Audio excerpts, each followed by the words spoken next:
In the name of the Father, the Son, and the Holy Spirit. Dear Heavenly Father, we thank you for gathering us all today in this important event. We ask that you bestow your guidance and blessing upon the nation today. May we honor one another with keeping an open mind. May we voice our truth and listen to the Father. Bless everyone present today. Each be able to hear his or her contributions and gifts. Grant good health and safety to loved ones left outside this room and the souls and heroes of us.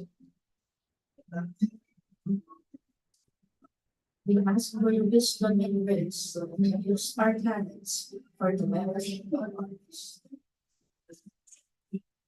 May the various activities related to this day be a success in our intervention. We gratitude we offer this prayer in your name. Father, the Son, and the Holy Spirit.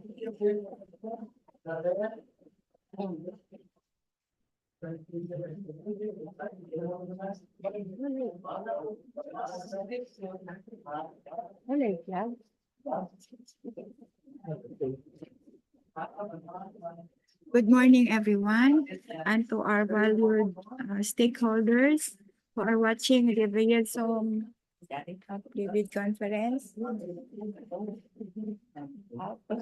Meeting sa region.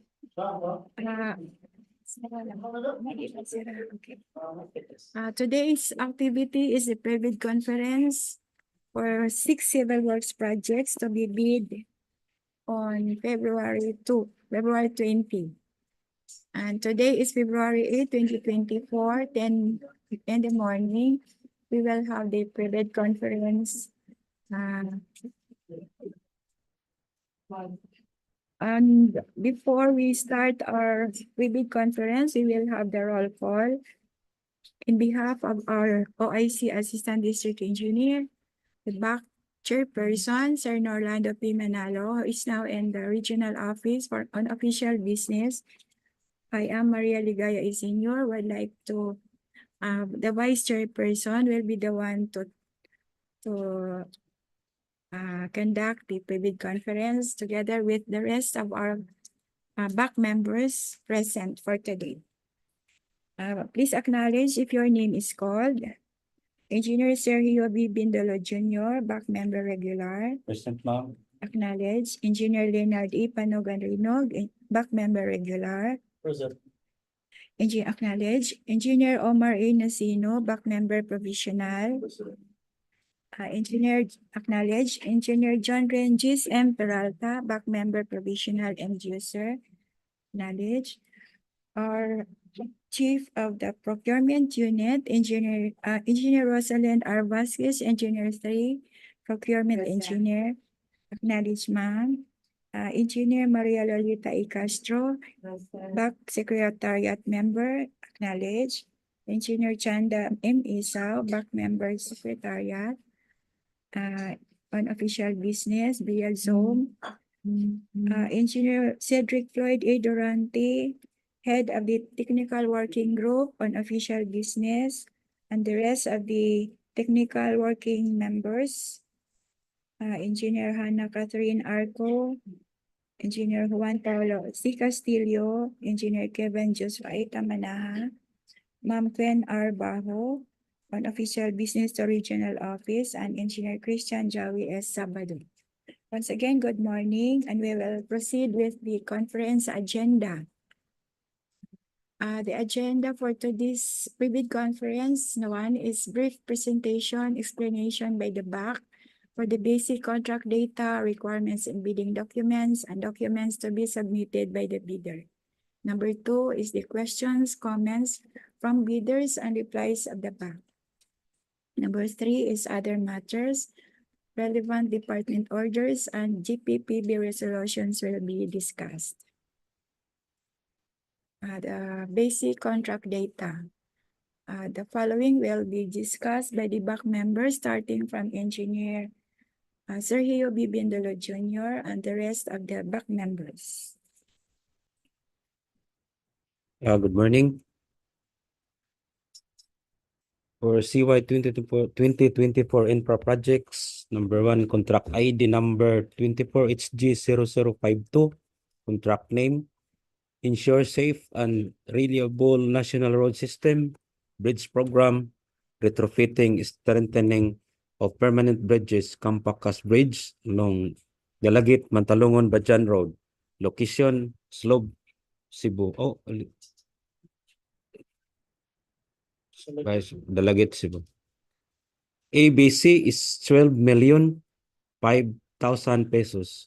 Contract duration of 91 calendar days. Source of funds to CY 2024 JAA. Pickup license, category of C and D or small b. Mode of procurement, competitive bidding. Bidding document cost, 25,000 pesos. For the next project, contract ID number 24HG0053, contract name, Convergence and Special Support Program, Basic Infrastructure Program, BIP, access roads and or bridges from the national roads leading to major strategic public buildings, facilities, construction of road, Sitio, Cambarko, Barangay Lanao, Dalaguete, Cebu. Location, Dalaguete, Cebu. ABC, 19,800,000 pesos. Contract duration, 95 calendar days. Source of funds, CY 2024 JAA. Pickup license, category of C and D for small b. Mode of procurement, competitive bidding. Bidding document cost, 25,000 pesos. Next project, contract ID number 24HG0054. Contract name, Convergence and Special Support Program, Basic Infrastructure Program, BIP, multipurpose buildings, facilities to support social services, construction of multipurpose building at Caritas, Barangay Granada, Boljoon, Cebu. Location, Boljoon, Cebu. ABC, 4,950,000 pesos. Contract duration, 120 calendar days. Source of funds, CY 2024 JAA. Pickup license, category of C and D for small b. Mode of procurement, competitive bidding. Bidding document cost, 5,000 pesos. Next project, contract ID number 24HG0055. Contract name, Convergence and Special Support Program, Basic Infrastructure Program, BIP, multipurpose buildings, facilities to support social services, construction, completion of multipurpose building, Barangay Canangca-an, Oslob, Cebu. Location, Oslob, Cebu. ABC, 1,980,000 pesos. Contract duration, 90 calendar days. Source of funds, CY 2024 JAA. Pickup license, category of C and D for small b. Mode of procurement, competitive bidding. Bidding document cost, 5,000 pesos. For the next project, contract ID number 24HG0056. Contract name, Convergence and Special Support Program, Basic Infrastructure Program, BIP, multipurpose buildings, facilities to support social services, construction, completion of multipurpose building, Barangay Kasay, Argao, Cebu. Location, Argao, Cebu. ABC, 1,980,000 pesos. Contract duration, 90 calendar days. Source of funds, CY 2024 JAA. Pickup license, category of C and D for small b. Mode of procurement, competitive bidding. Bidding document cost, 5,000 pesos.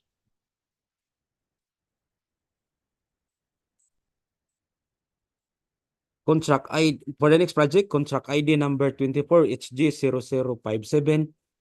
Contract name, Convergence and Special Support Program, Basic Infrastructure Program, BIP, multipurpose buildings, facilities to support social services, construction, completion of multipurpose building, Barangay Nueva Caceres, Oslob, Cebu. Location, Oslob, Cebu. ABC, 1,980,000 pesos. Contract duration, 90 calendar days. Source of funds, CY 2024 JAA. Pickup license, category of C and D for small b. Mode of procurement, competitive bidding. Bidding document cost, 5,000 pesos.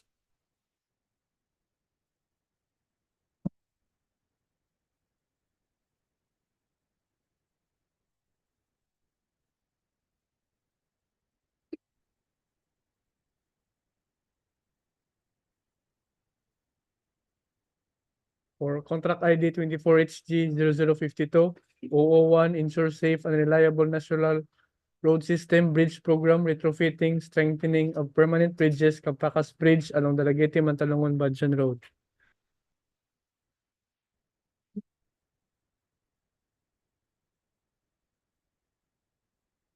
For the major categories of work and similar categories of works, please refer to the shared screen.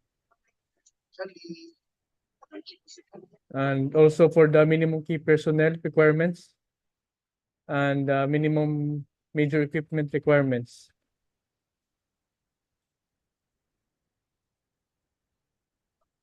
For a while. Acknowledge the essence of our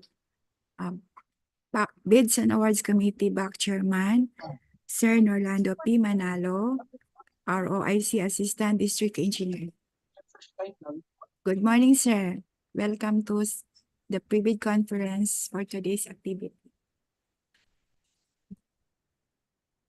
To continue, the bid security should be in the form of a bid securing declaration or any of the following forms and amounts as shown on the screen.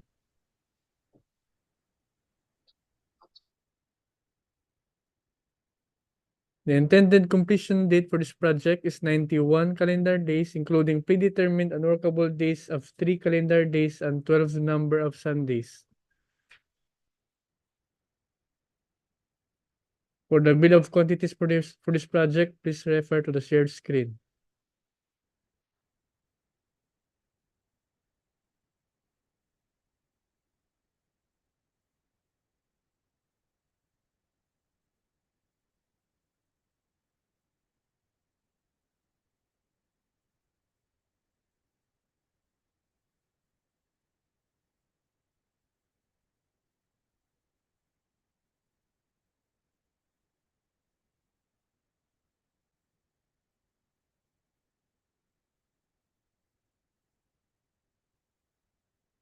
For the next project, 24HG0053, Convergence and Special Support Program, Basic Infrastructure Program BIP, access roads and or bridges from the national roads leading to major strategic public buildings, facilities, construction of roads, Sitio, Cambarko, Barangay Lanao, Dalaguete, Cebu. For the major categories of works and similar categories of works, please refer to the shared screen. Also, the minimum key personnel requirements and minimum equipment, major equipment requirements shown on the screen.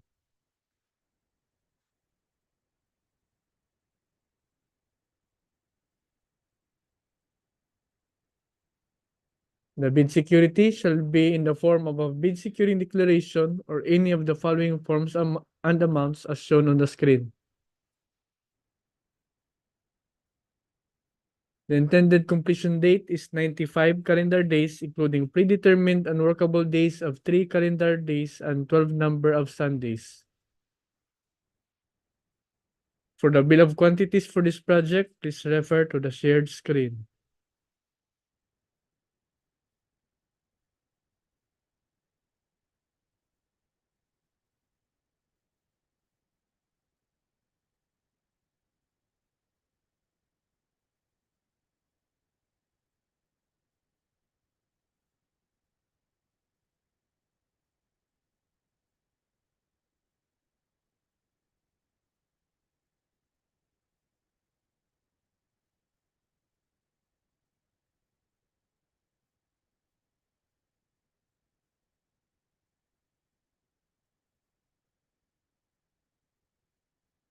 For the next project, 24HG0054, Convergence and Special Support Program, Basic Infrastructure Program, BIP, multipurpose buildings, facilities to support social services, construction of multipurpose building at Caritas, Barangay Granada, Boljoon, Cebu.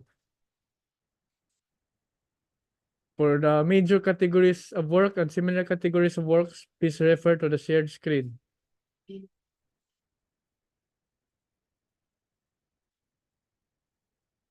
And also the minimum key personnel requirements and minimum major equipment requirements. The bid security shall be in the form of a bid securing declaration or any of the following forms and amounts as shown on the screen.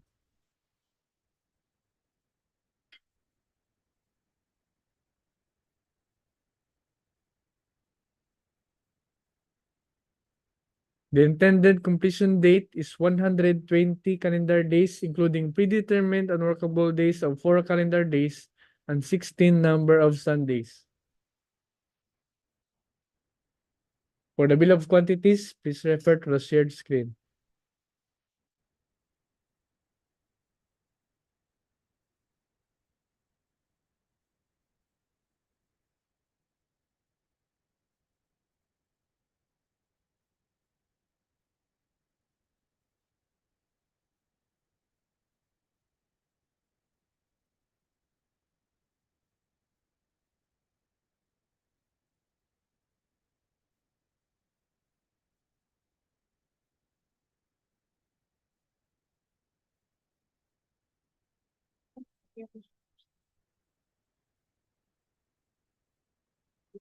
For the next project, 24HG0055, Convergence and Special Support Program, Basic Infrastructure Program, BIP, Multipurpose Buildings, Facilities to Support Social Services, Construction, Completion of Multipurpose Building, Barangay Canangca-an, Oslob, Cebu.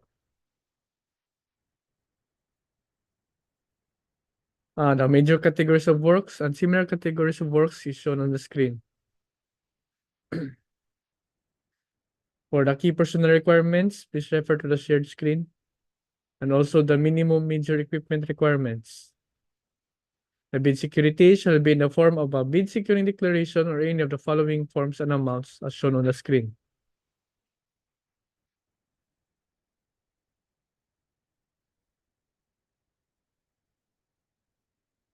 The intended completion date is 90 calendar days, including predetermined unworkable days of 3 calendar days and 12 number of Sundays.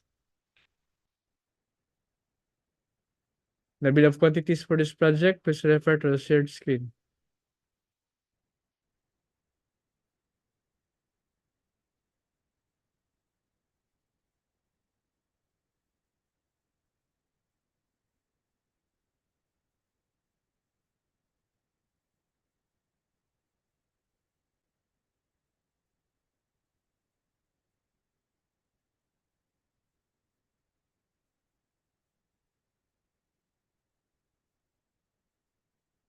For the next project, contract ID 24HG0056, Convergence and Special Support Program, Basic Infrastructure Program, BIP, Multipurpose Buildings, Facilities to Support Social Services, Construction, Completion of Multipurpose Building, Barangay Kasay, Aragao, Cebu.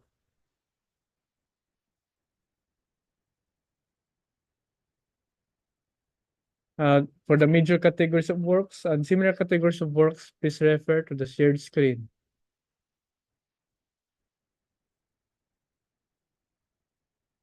Also refer for the screen the key personnel requirements and the minimum major equipment requirements. The bid security shall be in the form of a bid securing declaration or any of the following forms and amounts as shown on the screen.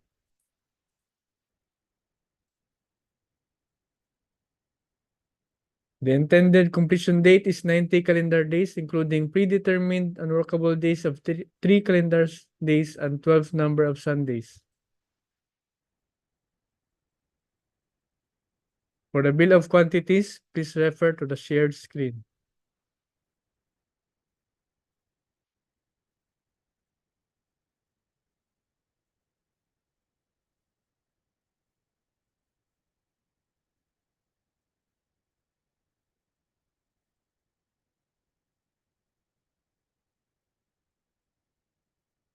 For the last project,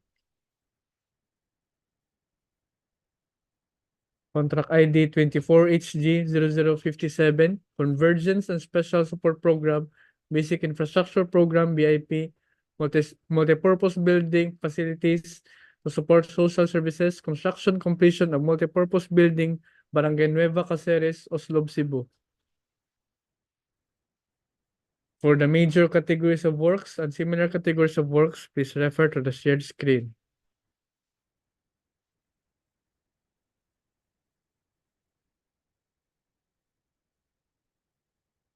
Please refer to the screen for the key personnel requirements and also the minimum major equipment requirements.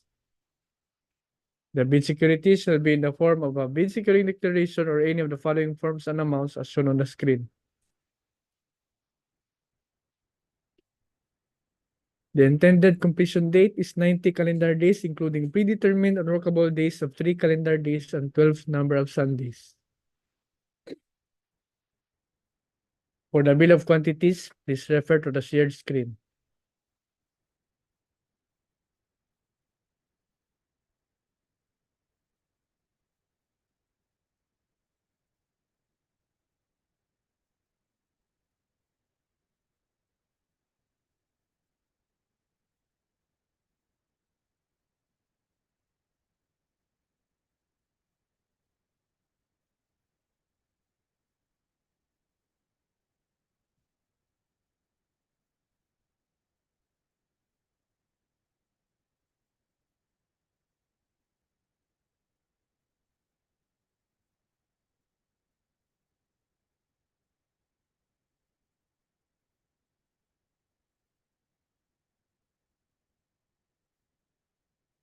Good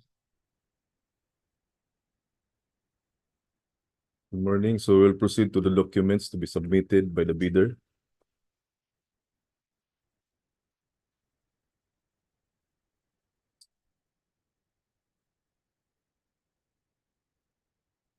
For infrastructure projects, we have technical components, Class A legal documents. Number 1, valid PhilJEPS registration certificate, platinum membership, all pages in accordance with section 8.5.2 of the IRR. We have technical components, Class A technical documents. Number 1, statement of the prospective bidder of all its ongoing government and private contracts, including contracts awarded but not yet started, if any, whether similar or not similar in nature and complexity to the contract to be bid. Number 2, statement of the bidder's single largest completed contracts, SLCC, similar to the contract to be bid except under conditions provided under the rules. Number 3, special pickup license in case of joint ventures and registration for the type and cost of the contract to be bid. We have number 4, original copy of bid security. If in the form of a security bond, submit also a certification issued by the Insurance Commission or original copy of notarized bid securing declaration. Number 5, organizational chart for the contract to be bid. Number 6, list of contractors, key personnel, e.g. project manager, project engineers, materials engineers, and foreman to be assigned to the contract to be bid with their complete qualification and experience data. Number 7, list of contractors' major equipment units, which are owned, leased, and or under purchase agreements supported by proof of ownership or certification of availability of equipments from the equipment lessor vendor for the duration of the project, as the case may be. Number 8, original duly signed omnibus sworn statement, OSS, and if applicable, original notarized secretary's certificate in case of a corporation, partnership, or cooperative, or original special power of attorney of all members of the joint venture giving full power and authority to its officer to sign the OSS and do acts to represent the bidder. We have technical components for Class A financial documents, the prospective bidder's computation of net financial contracting capacity, NFCC. For Class B documents, if applicable, duly signed joint venture agreement, GVA, in accordance with RA number 4566 and its IRR, in case the joint venture is already in existence, or duly notarized statements from all the potential joint venture partners stating that they will enter into and abide by the provisions of the GVA in the instant that the bid is successful. Financial components. Number 1, original and duly signed and accomplished financial bid form. Number 2, original and duly signed bid prices in the bill of quantities. Number 3, duly accomplished detailed estimates form, including a summary sheet indicating the unit price of construction materials, labor rates, and equipment rentals used in coming up with the bid. And number 4, cash flow by quarter. Important reminder, any missing, incomplete, and patently insufficient documents in the above-mentioned checklist is a ground for outright rejection of the bid. Any questions, comments from the bidders, and replies from the back? Yeah. No question? Since there was none, we'll proceed with the other matters. Okay, no questions, so we'll proceed. So for other matters,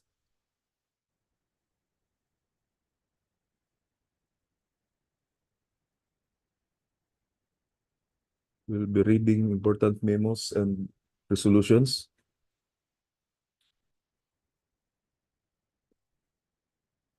Mana?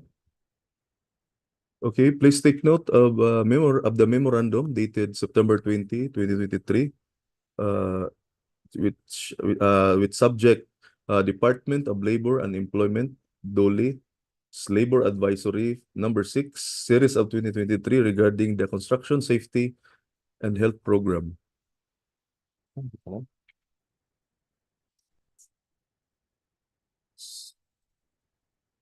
Duly signed by Brgy, the Undersecretary for Technical Services and Information Management Services. As shown on screen, the Labor Advisory number 6, series of 2023. So it says that, sige. So we come now to Department Order 127, series of 2018, with subject strict application of RA 9184 in the conduct of post-qualification of bidders with delayed ongoing contracts with the DPWH. As stated, all bids and awards committees, central, regional, district, are hereby directed to strictly apply, among others, during the conduct of post-qualification award of contract, the following guidelines during post-qualification and back shall determine the bidder's compliance through, number 1, verification and validation of the bidder's stated competence and experience, including the declared single largest completed contract SLCC, similar to the contract being procured. Number 2, verification of competence and experience of the bidder's key personnel to be assigned to the contract as against the minimum requirement under the bid data sheet. Number 3, verification of availability and commitment and or inspection and testing for the required capacities and operating conditions or of major equipment units to be owned, leased, under purchase by the bidder for use in the contract under bidding. Number 4, checking the performance of the bidder in its ongoing government and private contracts, if any of these ongoing contracts shows, letter A, are reported negative slippage of at least 15% in a single contract, or letter B, a reported negative slippage of at least 10% in 2 or more contracts. Letter C, failure of the contractor to commence repair works on ongoing contracts within 7 days and to complete them within 30 days after receipt of the procuring entity's notice of defects and deficiencies. Or letter D, failure of the contractor to commence repair works on contracts with pending certificate of acceptance within 30 days and to complete the works within 90 days after receipt of the procuring entity's notice of defects and failures. Or letter E, substandard quality of work as per contract plans and specifications. Or letter F, unsatisfactory performance of the contractor's obligations as per contract item and conditions at the time of inspection. Or letter G, liquidated damages concurrently imposed on the contractor. Proceed to number 5. The results of the contractor's performance evaluation system, CPES, should also be considered by the concerned back in determining the responsiveness of the contractor's bid before any award of contract can take place, as stated in item 12.5 Annex E of the 2016 revised IRR of RA 9184. If the back verifies any of these deficiencies to be due to the contractor's fault or negligence, the agency shall disqualify the contractor from the award for the procurement of infrastructure projects. Duly signed by Mark A. Villar, Secretary. Okay, we'll proceed to Department Order number 17, series of 2015. Subject, three-strike policy in the procurement of contracts for infrastructure works, goods, and consulting services. To further strengthen the integrity and the competitive bidding process, the following instructions are hereby issued pertaining to the implementation of the three-strike policy of the DPWH against violations of Section 69.1.I of the Implementing Rules and Regulations, IRR of the Republic Act number 9184. The violations enumerated in the said DEO number 35, which are considered as acts that tend to defeat the purpose of public bidding under the three-strike policy, are hereby amended to read as follows. Letter A, a bidder that had purchased bidding documents but subsequently, letter A, withdrawn from the bidding, or letter B, submitted a letter of non-participation, or letter C, did not submit a bid without a valid cause as determined by the Bids and Awards Committee back concerned. Letter B, a bidder submitting a late bid without a valid cause as determined by the back concerned. Letter C, a bidder submitted insufficient defects documents such as insufficient bid securities and other deficiencies. Letter D, other acts that tends to defeat the purpose of public bidding as determined by the concerned back, provided that these acts have been indicated or discussed in the instructions to bidders, bid bulletins, notices, minutes, and a pre-bid conference or other similar instrument.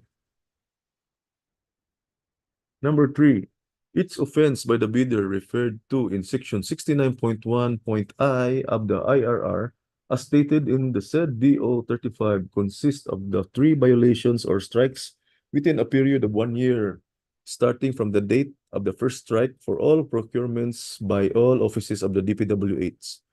Please take note of number 4. Every time a bidder is observed to have done any of the 4 acts enumerated in item 1 of this DO, the chairperson of the back concerned shall immediately serve a written notice to the bidder informing him of his act and giving him 5 days to show cause why he should not be sanctioned under this DO for committing an act which tends to defeat the purpose of public bidding under three-strike policy of the DPWH. We have number 9. Based on the verified three-strike reports received from the BACS, the procurement service in coordination with legal service shall recommend to the DPWH Secretary for approval of following administrative sanctions on the airing contractor for violation of the three-strike policy. Letter A, for the first violation or strike, first warning. For the second strike, a second warning. For the third strike, which together with the first two strikes constitute the first offense against the three-strike policy, an administrative penalty of suspension for 1 year of the participating in any procurement process in any office of the DPWH. Letter D, for the second offense, the second set of three-strike committed by the bidder, an administrative penalty of suspension for 2 years from the participating in any procurement process in any office of the DPWH. Duly signed by Rogelio L. Singson, Secretary. GPPB resolution will be discussed by engineer.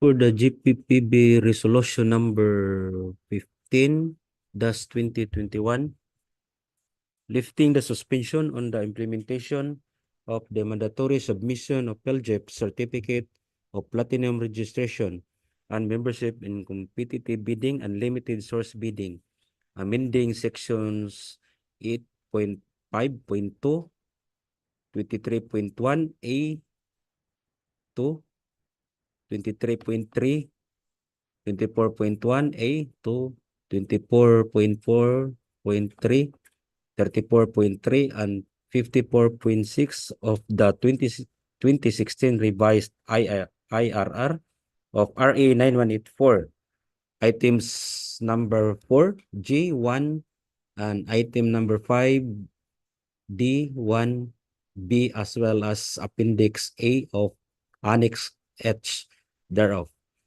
Items 4 and 6 of the guidelines for the use of the government of the Philippines official merchant registry, and item 1 of sections 8 and 9 of the 6th edition of the Philippine bidding documents for goods and infrastructure projects.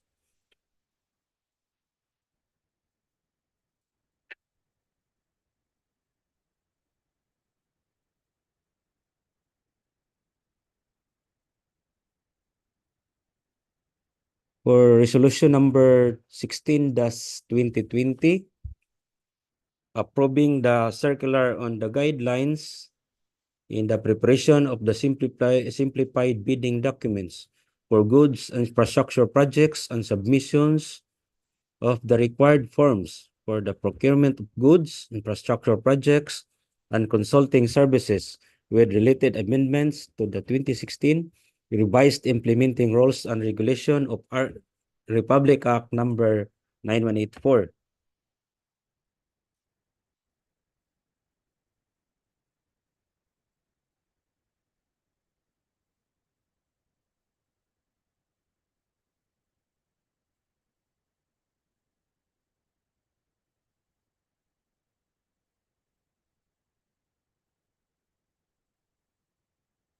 So that's the end of our presentation. So I will turn over to the Vice Chairman. Thank you, Engineer. Once again, if there are any questions, queries, kindly write it down now at the screen. For any further information, I would like to request everyone who will be participating in this bidding to dial or connect to the procurement unit, Cebu Port DEO Procurement Office through Engineer Rosalyn R. Vasquez at telephone number 032-484-8170. And I would like to request all participating bidders to check on the bid bulletins to be published if there are any, so that the bill of quantities will be correct during the dropping of bids. So since there are no queries at all, is there any comments from our procurement engineer and the back members? So since there are none for now, we will adjourn this private conference at 10:40 in the morning. Thank you and good morning for joining. I'm seconding. Thank you. Thank you, Ma'am Lee. Yeah.